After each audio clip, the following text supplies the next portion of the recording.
연초부터 무슨 망언입니까? 2026년 2월 스위스 다보스 포럼의 철통, 보안, 밀실, 수천억 달러를 주무르는 월스트리트 최대 헤지펀드의 수장 해리슨이 내뱉은 한마디의 강연장엔 실소가 터졌습니다. 한국이요? 훌륭한 제조 국가이긴 하죠. 하지만 달러가 마르고 자본이 빠지면 하루아침에 무너질 빈껍데기일 뿐입니다. 하지만 세상을 쥐고 흔든다며 오만을 떨던 이 300명의 권력자들이 뼈아픈 공포에 질려 식은땀을 흘리는 데는 단 30분도 걸리지 않았습니다. 케임브리지 대학 수석연구원이 스크린에 띄운 코리아 셧다운 14일 시뮬레이션. 한국이 스위치를 끄는 순간 전 세계 공장의 37%가 즉각 셧다운. 실리콘밸리의 천재들이 만든 AI는 고철 덩어리가 되고 단 14일 만에 증발하는 돈 15조 달러. 한화로 이경원입니다. 세계가 가장 두려워해야 할 나라 1위. 도대체 대한민국은 전 세계의 바다 밑과 사막 위에서 무슨 짓을 벌여온 걸까요? 저는 아서 페날리곤이라고 합니다. 케임브리지 대학교에서 지정학과 글로벌 공급망을 연구하는 수석 연구원입니다.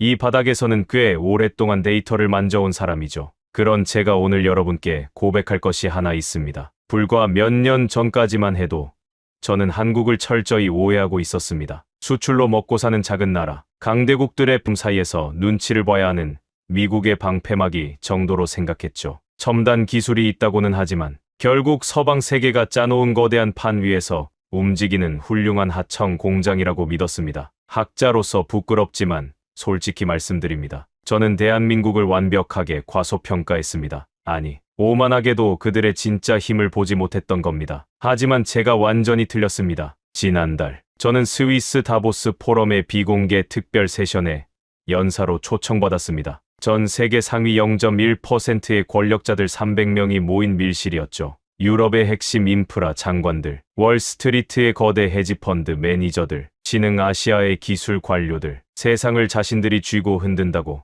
믿는 오만한 지배자들이었습니다. 저는 단상에 올라가 그들을 향해 질문을 던졌습니다. 21세기 글로벌 붕괴의 트리거를 쥐고 있는 세계가 가장 두려워해야 할 나라는 어디입니까? 미국 월스트리트에서 온 해리슨이라는 금융거물이 코웃음을 치며 말하더군요. 당연히 중국 아니겠습니까? 그들의 자본과 군사력이 가장 큰 위협이죠. 프랑스의 인프라 장관 로랑은 러시아의 에너지 무기화를 언급했습니다. 저는 고개를 저었습니다. 그리고 뒤로 돌아 첫 번째 슬라이드를 띄웠습니다. 화면 한가운데 붉은 글씨로 세 글자가 나타났습니다. 대한민국. 장내 여기저기서 헛기침 소리와 실소가 터져나왔습니다. 해리슨이 고급 가죽 의자에 삐딱하게 기대어 팔짱을 끼더군요. 그는 자본주의의 정점에 선 사람 특유의 거만한 목소리로 말했습니다. 아서 교수님, 지정학 연구에 너무 심취하신 것 같군요. 한국의 전체 금융시장 규모가 월스트리트의 펀드 하나 크기보다 작은 것은 아십니까? 훌륭한 제조 국가라는 건 알지만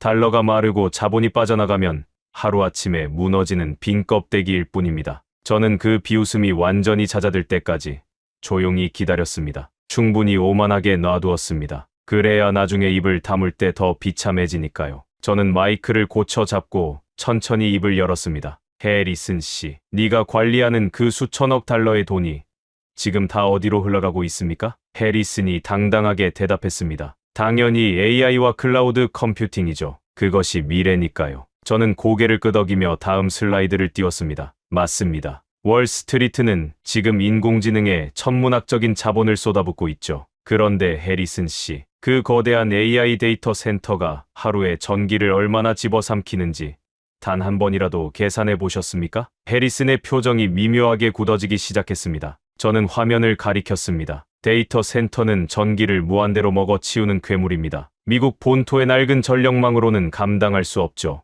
그래서 바다 건너 수백 킬로미터 밖에서 생산된 막대한 전력을 손실 없이 끌어와야만 합니다. 이때 전 세계 AI 산업의 명주를 쥐고 있는 절대적인 인프라가 등장합니다. 바로 초고압 직류송전 HVDC 해저 케이블입니다. 저는 강연장을 천천히 둘러보며 목소리에 힘을 실었습니다. 이것은 단순한 전선이 아닙니다. 심해의 엄청난 수압을 견디며 50만 볼트가 넘는 초고압 전류를 대륙간에 전송하는 인류 궁극의 기술입니다. 머리카락 굵기의 미세한 물량만 있어도 바다 밑에서 거대한 폭발이 일어납니다. 이 케이블을 완벽하게 설계하고 심해에 깔아버릴 수 있는 나라가 전 세계에 몇이나 될까요? 저는 손가락을 하나 펴 보였습니다. 사실상 대한민국뿐입니다. LS전선, 대한전선 같은 한국의 기업들이 현재 미국과 유럽의 거대 해저 케이블 프로젝트를 말 그대로 싹쓸이하고 있습니다. 강 연장이 눈에 띄게 술렁이기 시작했습니다. 저는 해리슨을 똑바로 쳐다보며 쐐기를 박았습니다.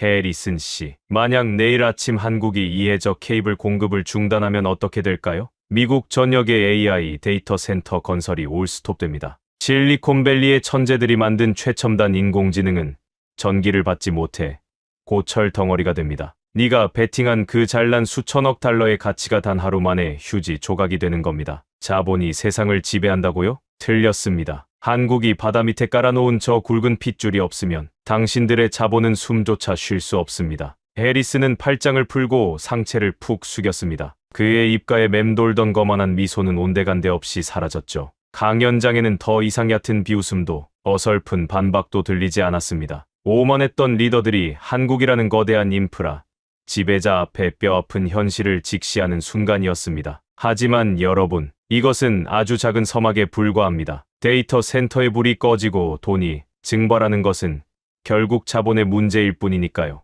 해리슨도 다른 300명의 리더들도 저를 숨죽여 바라보고 있었습니다. 다음 산업은 돈이 아니라 인류의 목숨과 직결된 훨씬 더 충격적인 분야였습니다. 조명은 더욱 어두워졌고 저는 두 번째 주제로 넘어갔습니다. 슬라이드에 무균실에서 방호복을 입고 일하는 연구원들의 사진이 떠올랐죠. 그러자 아까부터 불만스러운 표정으로 앉아있던 프랑스의 인프라 장관 로랑이 손을 번쩍 들었습니다. 이 친구는 유럽의 전통과 역사에 대한 자부심이 하늘을 찌르는 사람이었죠. 아서 교수님, 케이블 이야기는 흥미롭습니다만 생명공학과 제약 산업만큼은 다릅니다. 이 분야는 유럽과 미국이 완벽하게 지배하고 있습니다. 사노피, 노바티스, 화이자 같은 거대 제약사들이 모두 서방의 기업 아닙니까? 한국이 백신이나 항암제를 최초로 발명했다는 이야기는 들어본 적이 없습니다. 유럽 출신 참석자들이 일제히 고개를 끄덕였습니다. 로랑의 말은 틀린 구석이 없었으니까요.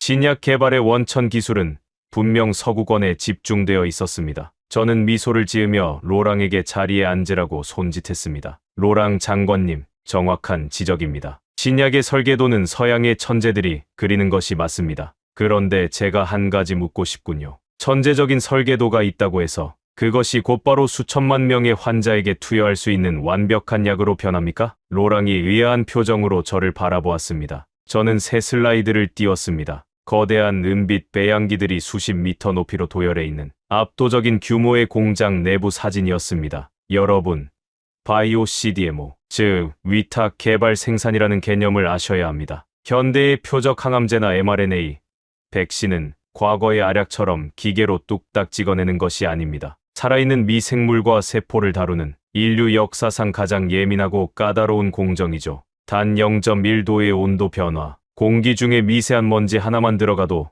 수천억 원어치의 배양액을 그 자리에서 전부 폐기해야 합니다. 저는 강연장을 천천히 거닐며 말을 이었습니다. 설계는 서양이 했지만 그 막대한 물량을 단 1g의 오차도 없이 0%의 불량률로 생산해내는 공장이 어디에 있는지 아십니까? 바로 대한민국의 송도입니다. 엑스와 셀트리온 같은 한국의 바이오 플랜트들이 전 세계 압도적 1위를 차지하고 있습니다. 로랑의 미간이 좁아지더군요. 저는 다음 슬라이드로 넘어갔습니다. 미국과 유럽의 거대 제약사들은 이제 자신들의 공장을 짓지 않습니다. 전부 한국으로 보냅니다. 왜냐고요? 스스로 만들면 불량률을 통제하지 못해 엄청난 손실을 보는데 한국의 엔지니어들에게 맡기면 거짓말처럼 약속된 날짜에 완벽한 품질의 약이 쏟아져 나오기 때문입니다. 그들은 수백 번의 세척 공정과 밤샘 모니터링을 거치며 무결점의 기적을 매일같이 만들어내고 있습니다. 저는 목소리를 낮추고 로랑의 눈을 똑바로 쳐다보았습니다.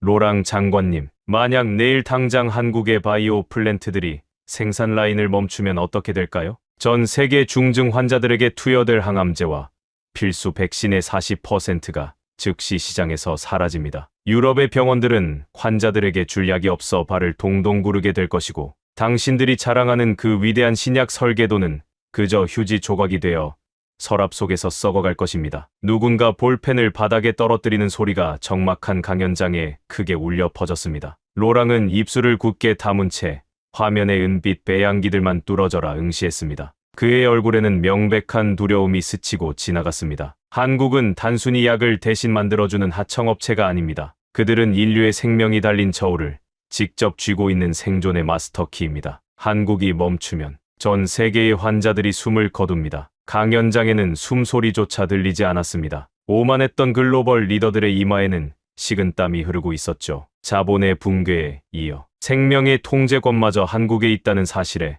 그들은 완전히 압도당하고 있었습니다. 하지만 여러분, 받기엔 아직 이릅니다. 저는 테이블 위에 물을 한 모금 마시고 완전히 굳어버린 참석자들을 향해 몸을 돌렸습니다. 제가 다음으로 꺼낼 이야기는 중동의 거친 모래 폭풍을 잠재우고 인류의 근원적인 갈증을 통제하는 더욱 거대한 물밑 작업의 실체였으니까요. 생명을 살리는 약에서 이제는 그 생명이 살아남기 위한 가장 근원적인 것, 물로 이야기를 옮겨보겠습니다. 강연장에는 여전히 무거운 정막이 짓누르고 있었습니다. 자본의 오만함도, 서방 제약 기술의 우월감도 모두 대한민국이라는 낯선 장벽 앞에서 산산조각이 났으니까요. 저는 단상 위에 놓인 크리스털 유리잔을 천천히 집어들었습니다. 그리고 차가운 물을 한 모금 아주 깊게 마셨습니다. 꿀꺽하고 물을 삼키는 소리조차 마이크를 타고 300명의 리더들에게 선명하게 울려 퍼질 만큼 다보스의 밀실은 숨막히게 고요했습니다. 여러분, 방금 제가 마신 이 평범하고 투명한 물 한 모금이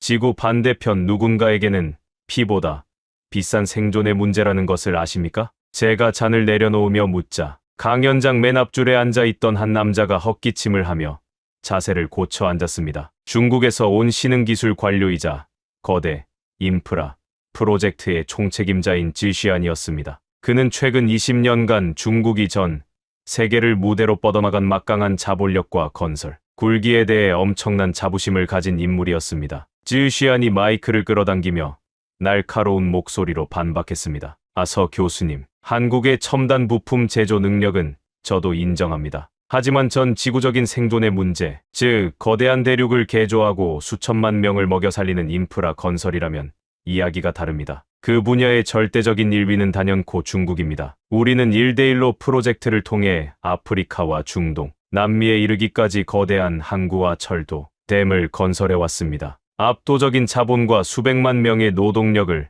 동원해 세상을 물리적으로 바꾸는 힘은 우리에게 있습니다. 한국처럼 작은 나라가 어떻게 전 지구적 인프라의 마스터키를 쥘 수 있다는 말씀이십니까? 지시안의 눈빛에는 대국의 관료다운 확신이 번뜩였습니다. 그의 뒤에 앉은 신흥국 리더들도 고개를 끄덕였죠. 싼 값에 엄청난 물량 공세를 퍼붓는 중국의 건설 능력은 분명 세계 시장을 뒤흔들고 있었으니까요. 저는 지시안을 향해 아주 희미한 미소를 지어 보였습니다. 그리고 천천히 고개를 저었습니다. 지시안 국장님, 제가 지금 말씀드리는 것은 단순히 땅을 파서 아스팔트를 깔고 철근을 이어붙여 거대한 다리를 놓는 1차원적인 토목 공사가 아닙니다. 저는 지금 섭씨 50도가 넘어가는 살인적인 열사의 사막 한가운데서 수천만 명의 타오르는 갈증을 해결하고 도시의 심장을 뛰게 만드는 극한의 생명공학이자 초정밀 인프라를 말하는 것입니다. 저는 리모컨을 눌러 화면 전체를 붉은 빛이 감도는 거친 모래 사막의 사진으로 덮었습니다. 숨이 턱턱 막힐 듯한 중동의 거대한 사막 한가운데 웅장하고 기하학적인 형태의 거대한 은빛 구조물들이 신기루처럼 솟아있는 모습이었습니다.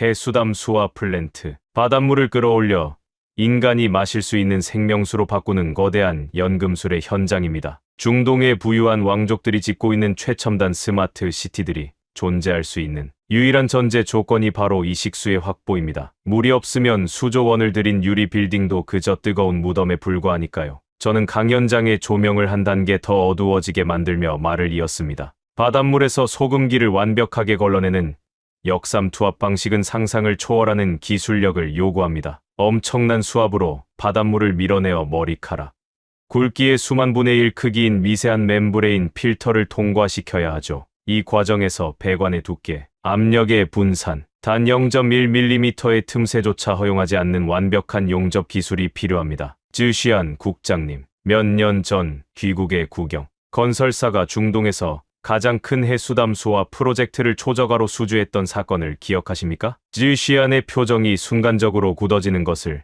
저는 놓치지 않았습니다. 당시 귀국은 압도적인 싼 가격을 무기로 입찰을 따냈습니다. 하지만 결과는 어땠습니까? 사막의 극한적인 일교차와 바닷물의 맹독 같은 염분을 견디지 못하고 핵심 파이프라인 곳곳에서 균열이 발생했습니다. 펌프는 터져 나갔고 식수 공급은 완전히 중단될 위기에 처했죠. 수백만 명의 시민들이 마실 물이 끊겨 폭동이 일어나기 직전 중동의 왕실은 다급하게 구조 요청을 보냈습니다. 그 SOS 신호를 받고 단숨에 나라가 이 지옥 같은 상황을 해결한 구원자가 누구였습니까? 강연장은 물을 끼얹은 듯 조용해졌습니다. 저는 화면을 터치해 다음 슬라이드를 띄웠습니다. 태극 마크가 선명하게 찍힌 작업복을 입은 엔지니어들이 섭씨 50도의 폭염 속에서 거대한 파이프를 맨손으로 어루만지며 점검하는 사진이었습니다. 대한민국이었습니다. 두산에너빌리티를 비롯한 한국의 중공업 기업들이 즉각적으로 투입되었습니다. 그들은 귀국의 기업들이 엉망으로 만들어 놓은 설비들을 전부 뜯어내고 세계 최고 수준의 특수합금, 기술과 무결점, 용접 기술을 적용해 단 몇 개월 만에 기적처럼 맑은 물을 쏟아내기 시작했습니다. 현재 전 세계 대형 해수담수와 설비 시장의 절대적인 지배자는 바로 한국입니다. 지구상에서 마실 물이 부족한 15억 명의 인구가 매일 아침 목을 축일 수 있는 것은 한국의 엔지니어들이 사막에서 피땀을 흘려 지어 올린 완벽한 플랜트 덕분입니다. 지우시아는 마이크에서 손을 떼고 의자 깊숙이 몸을 파묻었습니다. 싼 노동력과 자본만으로는 결코 도달할 수 없는 초정밀, 극한 기술의 장벽 앞에서 그는 철저하게 무너져 내리고 있었습니다. 하지만 여러분, 진짜 공포는 아직 시작도 하지 않았습니다. 저는 목소리의 톤을 더욱 무겁고 낮게 깔았습니다. 300명의 리더들이 일제히 마른 침을 삼키는 소리가 들리는 듯했습니다. 바닷물을 민물로 바꾸기 위해서는 상상을 초월하는 막대한 에너지가 필요합니다. 태양광만으로는 24시간 안정적인 전력 공급이 불가능하죠.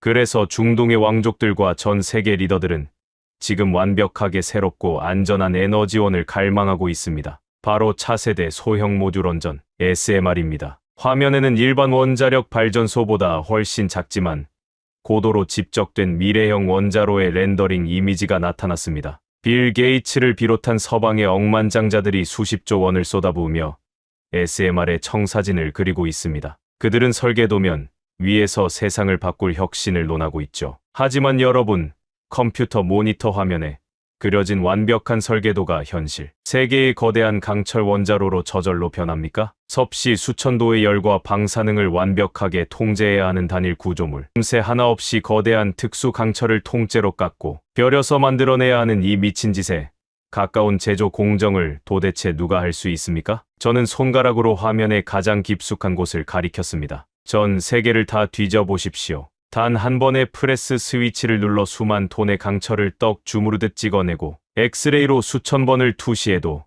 기포 하나 발견되지 않는 무결점의 원자로 핵심 기기를 만들 수 있는 곳, 지구상에 딱 한 나라뿐입니다. 바로 대한민국의 창원, 그 거대한 공장 지대입니다. 미국의 SMR 설계 기업들이 왜 전부 한국으로 달려가 계약을 맺으려 하는지 아십니까? 한국이 아니면 그들의 위대한 설계도는 영원히 종이 쪼가리에 불과하기 때문입니다. 저는 단상 앞으로 걸어 나와 청중들을 압도하는 시선으로 훑어보았습니다. 지우시아는 완전히 고개를 숙였고 해리슨과 로랑 역시 멍한 눈으로 저를 올려다볼 뿐이었습니다. 물을 지배하는 자가 생명을 지배하고 에너지를 지배하는 자가 미래를 통제합니다. 대한민국은 단순히 부품을 만드는 하청업체가 아닙니다. 그들은 타는 목마름을 해결하는 사막의 심장이자 다가올 미래 에너지의 숨통을 쥐고 있는 완벽한 지배자입니다. 그들의 기술이 멈추면 중동의 스마트 시티는 타오르는 사막의 무덤이 되고 서구의 억만장자들이 꾸는 미래 에너지의 꿈은 흔적도 없이 증발해버립니다. 저는 다시 단상으로 돌아가 테이블을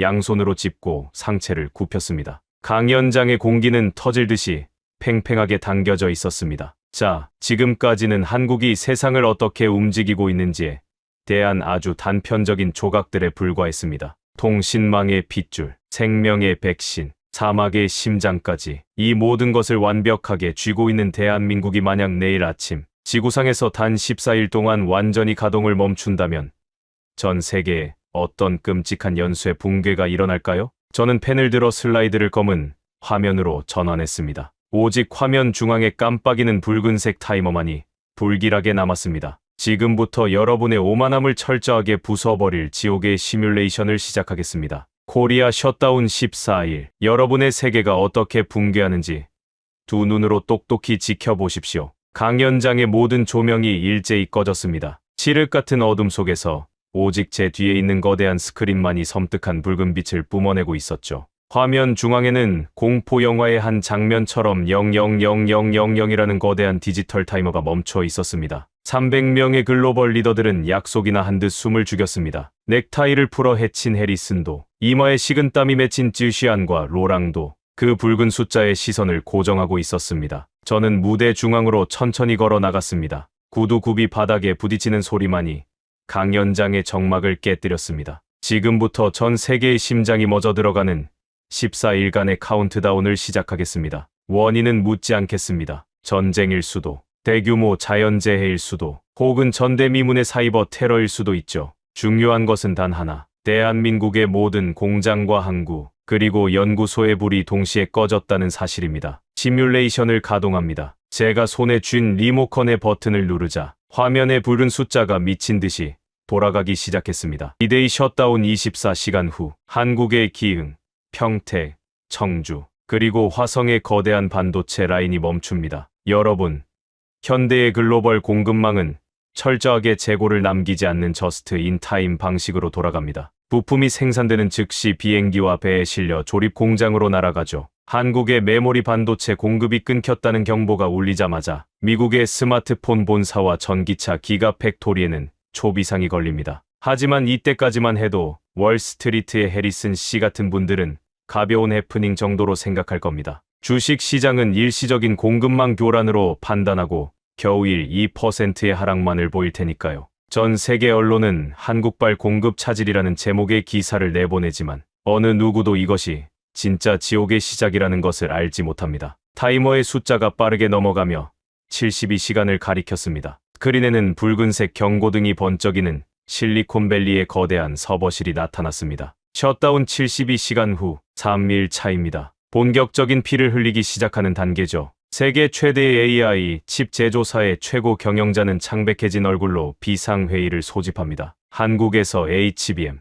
즉 고대역 폭 메모리가 오지 않기 때문입니다. 수천만 달러짜리 AI 칩을 생산해 놓고도 그 옆에 붙일 한국산 기억 장치가 없어서 단 하나의 완제품도 출하하지 못하는 끔찍한 병목 현상이 발생합니다. 마이크로소프트와 구글, 아마존의 신규 데이터 센터 구축이 전면 중단됩니다. 서버를 증설하지 못한 인공지능 모델들은 과부하에 걸리고 여러분이 매일 의존하는 클라우드 서비스에 치명적인 장애가 발생하기 시작합니다. 기술주의 폭락으로 나스닥 지수가 하루 만에 10% 이상 증발합니다. 자본의 붕괴가 현실로 다가온 것이죠. 해리슨 씨, 바로 이 순간 당신이 사무실 창문 밖을 내다보며 처음으로 식은땀을 흘리기 시작하는 겁니다. 저는 마이크를 쥔 손에 더욱 힘을 주었습니다. 청중석에서는 누군가 마른 기침을 하는 소리가 들려왔습니다. 타이머는 계속 돌아갑니다. 셧다운 120시간 후 5일 차입니다. 이제 재난은 제조업 전체로 번져나갑니다. 화면에는 텅 빈 자동차 조립 라인과 불이 꺼진 거대한 공장의 내부가 나타났습니다. 독일 미넨의 자동차 공장이 가동을 멈춥니다. 전기차 배터리 관리 시스템의 핵심 반도체, 엔진 제어 유닛의 메모리 칩, 첨단 운전자 보조 시스템의 이미지 센서, 이 모든 것이 한국산입니다. 부품 창고가 바닥을 드러내자 세계 최고의 자동차 브랜드들이 줄줄이 생산 중단을 선언합니다. 일본 도쿄의 전자 부품 업체들도 마찬가지입니다. 수출 물량의 절반 이상을 차지하는 핵심 소재들이 한국에서 오지 않자 공장장들은 직원들에게 귀가를 명령합니다. 세계 최대 항구인 네덜란드 로테르담에는 화물을 실을 수 없는 컨테이너선들이 줄지어 발이 묶이기 시작합니다. 전 세계 물류망이 혈전증에 걸린 것처럼 서서히, 그러나 돌이킬 수 없게 굳어가고 있습니다. 실업 신청 창구 앞에는 긴 줄이 생겨나고 각국 정부는 긴급 경제 대책 회의를 열지만 뾰족한 수가 없습니다. 한국 없이는 어디서도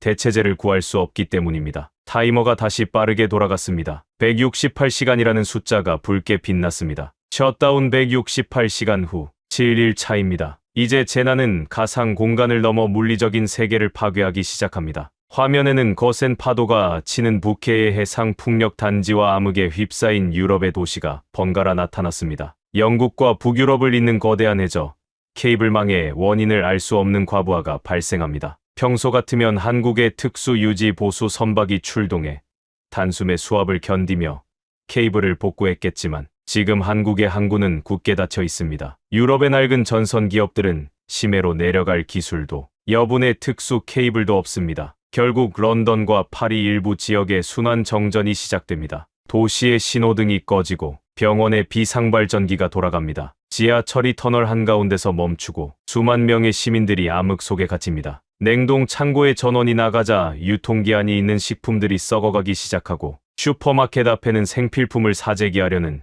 시민들로 긴 행렬이 늘어섭니다. 로랑 장관님, 당신이 그토록 자랑하던 유럽의 인프라가 한국의 케이블 수리선 한 척이 오지 않아서 암흑천지로 변하는 겁니다. 로랑은 고개를 푹 숙인 채 두 손으로 얼굴을 감싸 쥐었습니다. 그의 어깨가 미세하게 떨리고 있었죠. 저는 멈추지 않고 숫자를 밀어 올렸습니다. 셧다운 204시간 후 8일 차입니다. 공포는 이제 사람들의 일상 깊숙이 침투합니다. 화면에는 텅 빈 약국 진열대와 출입문이 잠긴 병원이 교차로 나타났습니다. 전 세계 병원과 진료소에서 의료 장비 오작동 경보가 동시다발로 울리기 시작합니다. 한국산 반도체가 내장된 인공호흡기, 혈액 투석기, 자기공명 영상 장비들이 하나둘 정상 작동을 멈춥니다. 부품을 교체하려 해도 전 세계 어느 창고에도 재고가 없습니다. 중환자실 의사들은 손으로 직접 환자의 호흡을 보조하는 원시적인 방법으로 돌아갑니다. 의료 시스템의 디지털 기반이 통째로 흔들리자 각국 보건부는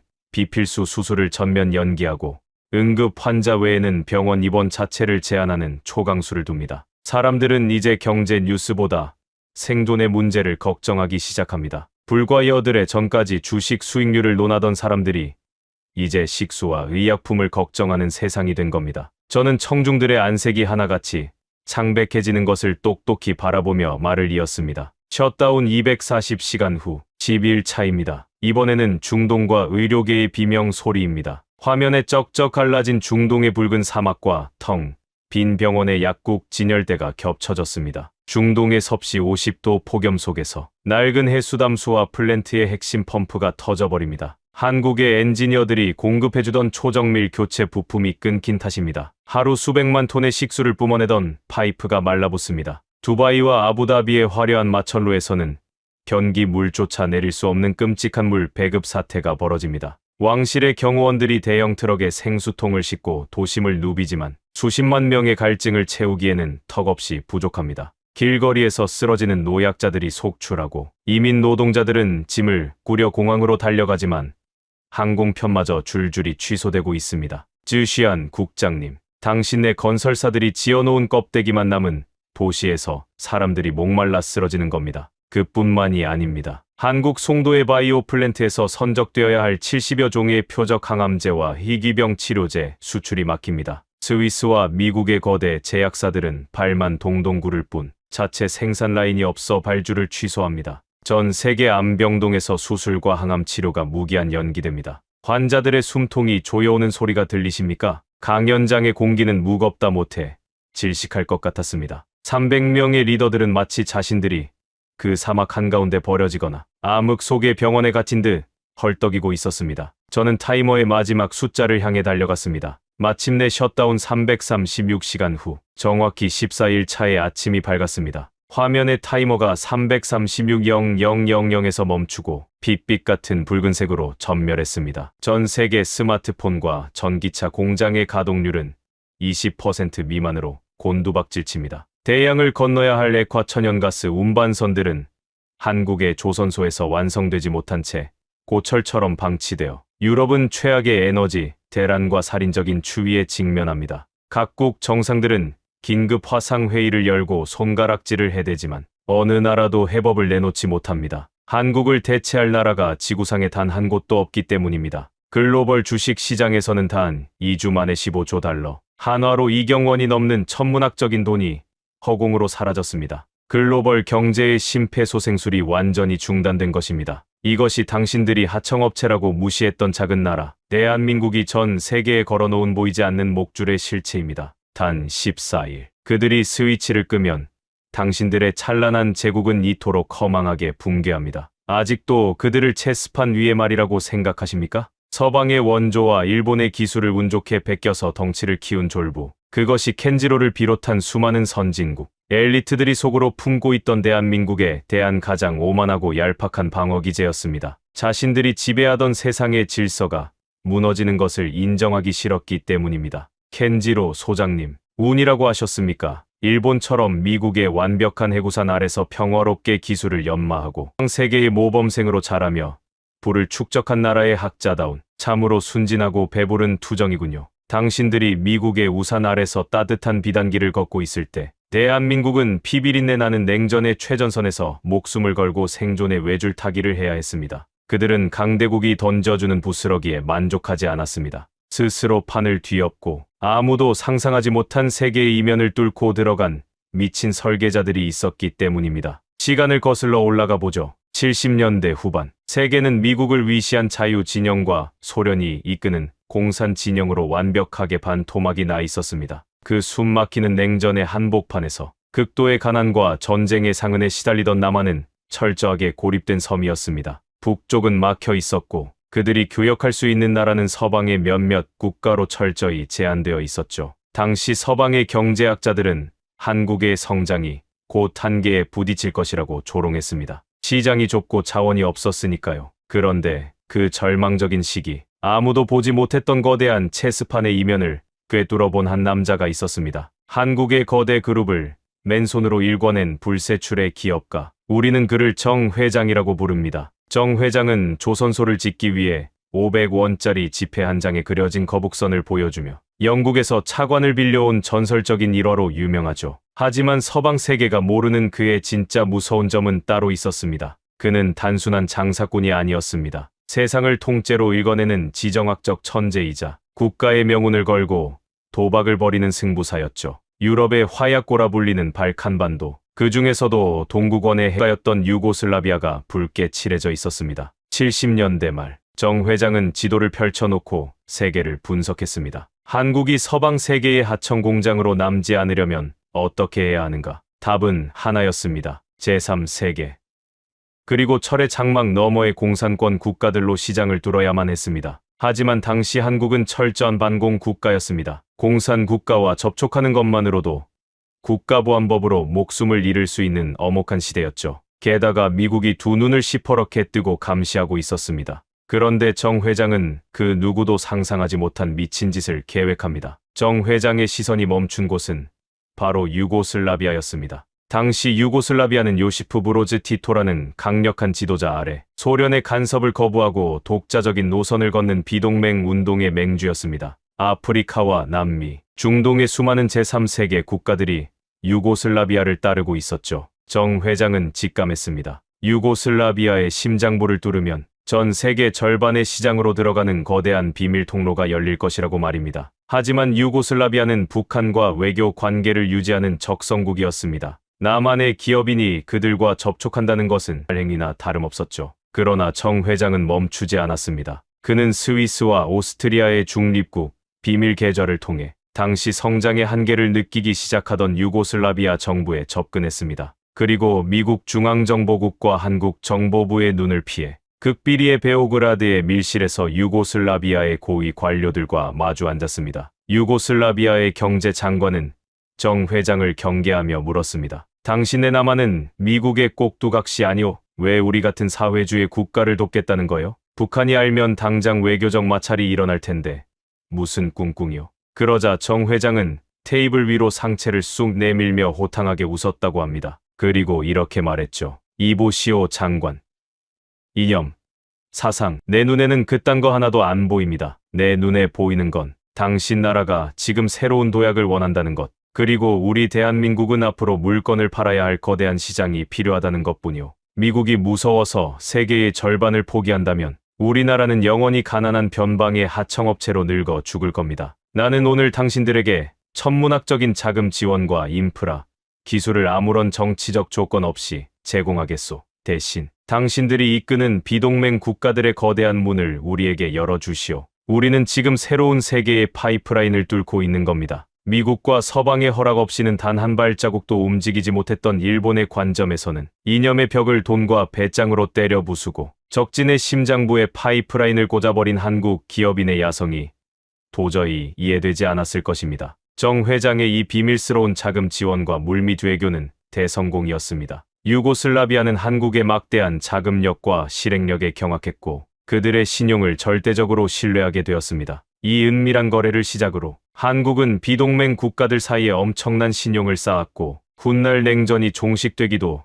전에 동구권 시장을 선점하고 중동의 거대한 인프라 시장을 싹쓸이할 수 있는 보이지 않는 외교적, 경제적 고속도로를 깔아버린 것입니다. 이것이 당신이 말한 운입니까? 이것이 서방 세계의 혜택을 받아먹고 자란 졸부의 역사입니까? 아닙니다. 켄지로 소장님, 일본이 매뉴얼을 달달 외우며 미국의 모범생으로 안전하게 살아가고 있을 때 한국은 언제 죽을지 모르는 지뢰밭을 맨몸으로 구르며 전 세계를 향한 자신들만의 거대한 혈관을 직접 개척한 겁니다. 지금 한국이 전 세계의 공급망과 첨단 인프라의 마스터키를 쥐고 있는 것은 수십 년 전부터 이 거대한 판을 설계하고 이념과 국경을 부숴버린 이런 거인들의 처절한 야성이 있었기 때문입니다. 자신들이 마주하고 있는 이 대한민국이라는 존재가 단순히 기술력이 뛰어난 나라가 아니라 생존을 위해 전 세계의 룰을 파괴하고 재창조해온 무시무시한 야수라는 사실을 말입니다. 하지만 여러분, 정 회장 같은 거인들의 웅장한 설계와 비전이 아무리 위대했다 한들 그것은 한낱 머릿속의 상상에 불과했을지도 모릅니다. 누군가는 섭씨 50도의 사막에서 그 설계도면을 쥐고 맨손으로 파이프를 연결해야 했고 누군가는 영하의 바다 밑으로 들어가 케이블을 묻어야 했으며 누군가는 코피를 쏟아가며 밤을 새워 반도체 회로를 그려야만 했습니다. 그 거대하고 미친 비전을 현실의 물리적인 세계로 완벽하게 끄집어낸 진짜 마법사들, 돈도 자본도 기술도 없던 절망의 땅에서 오직 자신의 피와 땀 그리고 포기하지 않는 도끼 하나로 오늘날 당신들의 목줄을 쥐게 만든 사람들. 이제 저는 그 이름 없는 영웅들의 이야기를 하려고 합니다. 어쩌면 당신들이 세상에서 가장 두려워해야 할 대상은 한국의 첨단 기술이 아니라 바로 이 무너지지 않는 사람들의 마음일지도 모릅니다. 방금 전까지 그들의 머릿속을 지배하던 오만함은 냉전의 한복판을 맨몸으로 뚫고 나간 정 회장의 처절한 비전 앞에 완벽하게 굴복한 상태였죠. 저는 강단 위를 천천히 거닐며 한층 더 낮고 깊어진 목소리로 입을 열었습니다. 여러분, 거대한 체스판을 엎어버린 위대한 설계자의 참으로 매혹적인 서사입니다. 하지만 저는 묻고 싶습니다. 아무리 천재적인 설계도가 존재한들 그것을 현실의 땅 위에 세워 올릴 물리적인 힘이 없다면 그것이 무슨 소용입니까? 설계도는 종이 위에 그려진 환상일 뿐입니다. 그 환상을 여러분이 지금 쥐고 있는 스마트폰으로 암 환자들의 핏줄을 타고 흐르는 항암제로 사막의 심장을 뛰게 하는 맑은 물로 바꾸어 낸 진짜 마법사들은 따로 있습니다. 화면, 가득, 빛바랜 흑백 사진들이 파노라마처럼 천천히 흘러가기 시작했습니다. 70년대 중동의 열사, 섭씨 50도를 오르내리는 살인적인 폭염 속입니다. 해리슨 씨, 당신이 에어컨이 나오는 월스트리트의 고급 사무실에서 숫자를 굴리며 불을 축적할 때 한국의 청년들은 이 지옥 같은 모래 구덩이 속으로 뛰어들었습니다. 그들에게는 당신들처럼 첨단 중장비도 완벽한 안전 매뉴얼도 없었습니다. 오직 삽과 곡괭이, 그리고 반드시 살아남아 고국의 가족을 먹여 살리겠다는 처절한 도끼 하나뿐이었죠. 화면에는 땀과 모래로 범벅이 된 채 거대한 송유관을 맨 어깨로 짊어지고 걷는 노동자들의 모습이 나타났습니다. 뜨거운 태양열에 달궈진 철근을 맨손으로 잡았다가 손바닥에 살점이 타들어가는 고통 속에서도 그들은 작업복을 찢어 손에 감고 다시 용접기를 잡았습니다. 왜 그랬을까요? 그들이 흘린 땀방울이 곧바로 달러가 되어 고향에 두고 온 어린 자식들의 공책이 되고 늙은 부모님의 약값이 되었기 때문입니다. 그들은 단순히 남의 나라 사막에 도로를 깔고 건물을 지은 것이 아닙니다. 그들은 타들어가는 갈증을 참아가며 대한민국이라는 거대한 국가의 뼈대를 자신들의 피와 땀으로 주조해 내고 있었던 겁니다. 시간이 흘러 80년대와 90년대, 무대는 사막에서 차가운 공장과 매캐한 연구실로 바뀝니다. 선진국들이 이미 100년에 걸쳐 이룩한 산업혁명의 성과를 한국은 단 20년 만에 따라잡아야만 했습니다. 불가능한 미션이었죠. 켄지로 소장님, 당신네 일본의 기업들이 세계 시장을 호령하며 여유롭게 퇴근 파티를 즐길 때 한국의 엔지니어들은 무엇을 했는지 아십니까? 스크린에는 비좁고 창문 하나 없는 연구실에서 코피를 쏟으며 도면을 들여다보는 젊은 연구원들의 모습이 떠올랐습니다. 그들은 퇴근이라는 단어 자체를 지워버렸습니다. 비좁은 공장 한 구석에 야전 침대를 놓고 새우잠을 자며 선진국의 기계를 수백 번, 수천 번 분해하고 다시 조립했습니다. 이해가 되지 않으면 책을 통째로 씹어먹을 듯이 외웠고, 부품이 맞지 않으면 손가락이 찢어지도록 쇠를 깎아 맞췄습니다. 실패하면 끝이다. 우리가 여기서 무너지면 우리 아이들은 영원히 가난의 굴레에서 벗어나지 못한다. 그 숨 막히는 압박감 속에서 그들은 눈에 핏줄이 터지고 위장이 헐어버릴 때까지 형광등 불빛 아래서 청춘을 불태웠습니다. 여러분, 당신들은 그들을 하청업체라고 불렀습니다. 기술을 베끼는 모방꾼이라고 조롱했죠. 하지만 그들이 베낀 것은 단순히 기계의 부품이 아니었습니다. 그들은 선진국이 수백 년간 쌓아온 지식의 정수를 자신들의 생명력을 깎아내어 통째로 집어삼키고 있었던 겁니다. 수백 번의 실패 속에서도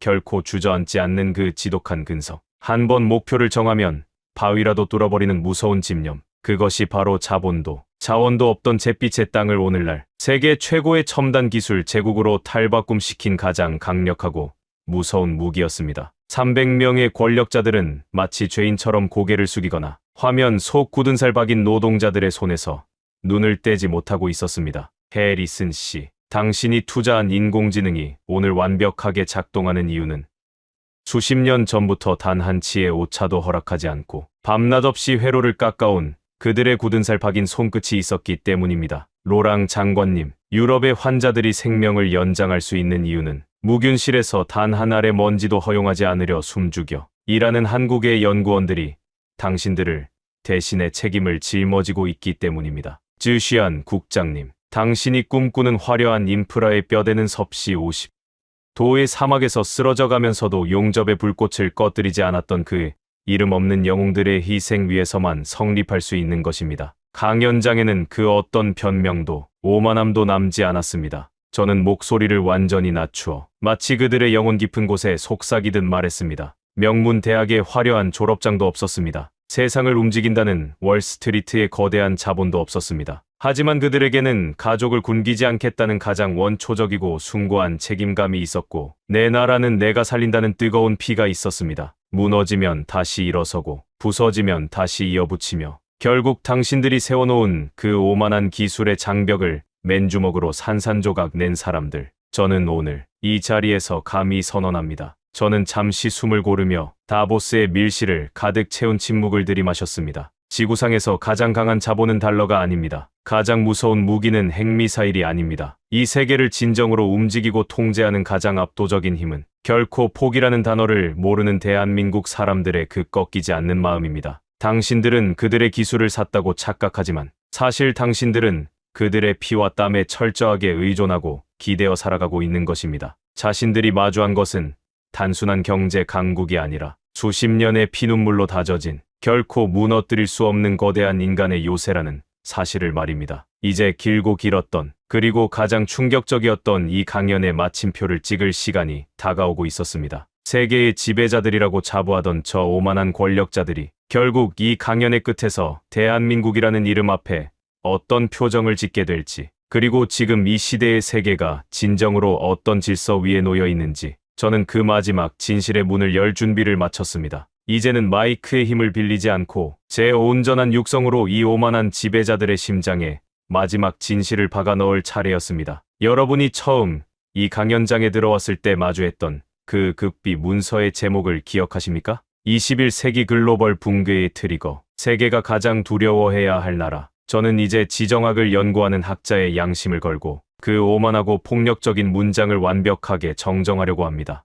구두 굽소리의 해리슨과 로어랑 슈시안이 일제히 저를 올려다보았습니다. 그들의 눈빛에는 강연 초반에 번뜩이던 서구 자본주의의 우월감도 대국의 오만함도 완전히 증발해버린 지 오래였습니다. 오직 경외심, 그리고 자신들의 무지에 대한 깊은 부끄러움만이 자리하고 있었죠. 여러분, 대한민국은 결코 우리가 두려워해야 할 대상이 아닙니다. 그들은 자신들의 압도적인 인프라, 지배력을 무기로 약소국을 윽박지르지도 않고 희토류나 천연가스를 끊겠다며 동맹국을 비열하게 협박하지도 않습니다. 오히려 그 반대입니다. 그들은 자신들이 뱉은 약속을, 그리고 납기일을 목숨처럼 지켜냅니다. 계약서에 적힌 날짜보다 항상 먼저 단 1%의 불량률도 허락하지 않는 완벽한 품질로 세상에 구멍 난 혈관들을 묵묵히 메워왔습니다. 저는 가슴 깊은 곳에서 차오르는 뜨거운 감정을 억누르며 한 글자 한 글자 힘을 주어 말했습니다. 미국과 유럽이 정치적 계산과 자본의 논리로 서로를 헐뜯고 싸우고 있을 때 한국의 엔지니어들은 심해의 살인적인 수압을 견디며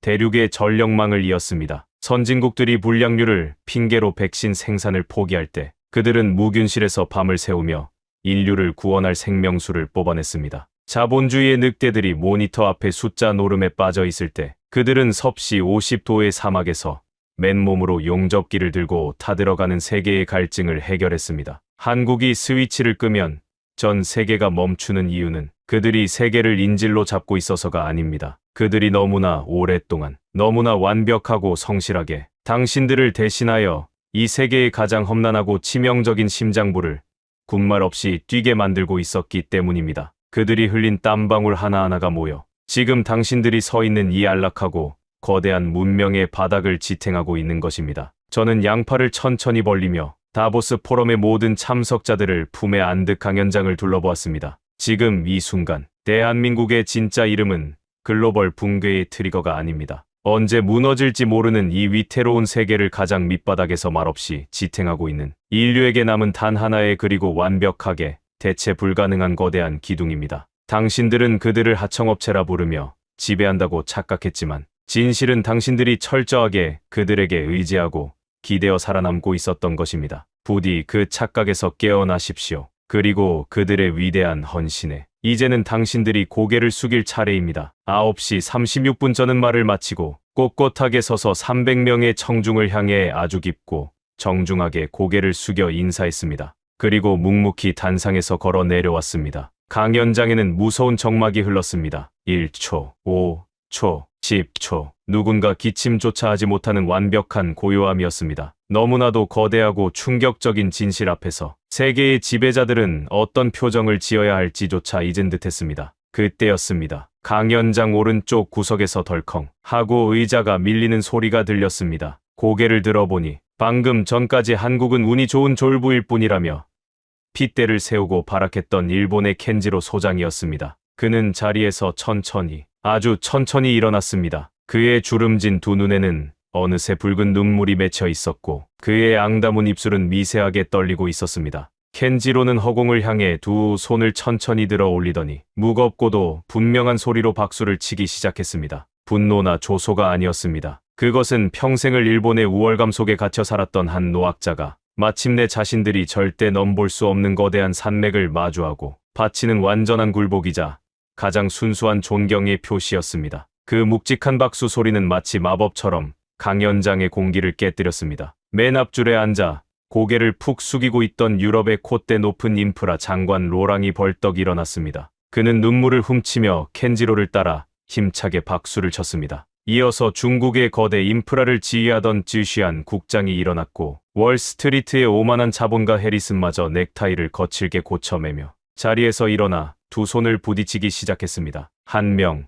10명, 50명, 마침내 스위스 다보스 포럼의 비공개 밀실에 모인 전 세계 상위 0.1%의 권력자 300명 전원이 일제히 자리에서 일어났습니다. 그리고 저를 향해, 아니, 제가 화면에 띄워놓았던 잿빛 사막과 차가운 공장 속의 대한민국 사람들을 향해 기립박수를 쏟아내기 시작했습니다. 우레와 같은 박수 소리가 거대한 강연장의 천장을 뚫을 듯이 웅장하게 울려 퍼졌습니다. 수천억 달러를 굴리는 자본가도 수백만 명을 호령하는 정치인도 오늘만큼은 지구 반대편에 이름 없는 한국의 노동자들과 그들의 피눈물.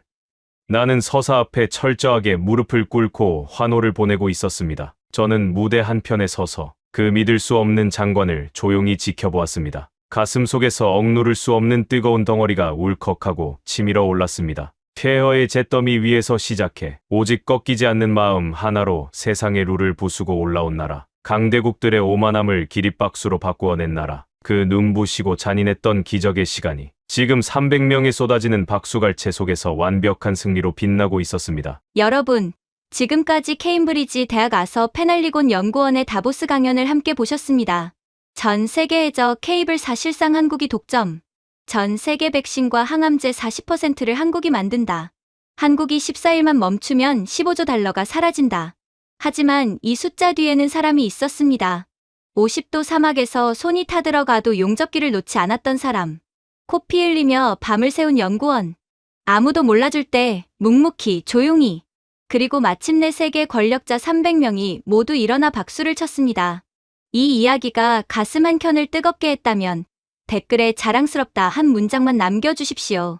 그리고 딱 한 명에게만 공유해 주십시오. 그 작은 행동 하나가 잊혀질 뻔한 이 사람들의 이야기를 세상에 남기는 일이 됩니다. 대한민국은 오늘도 멈추지 않았습니다.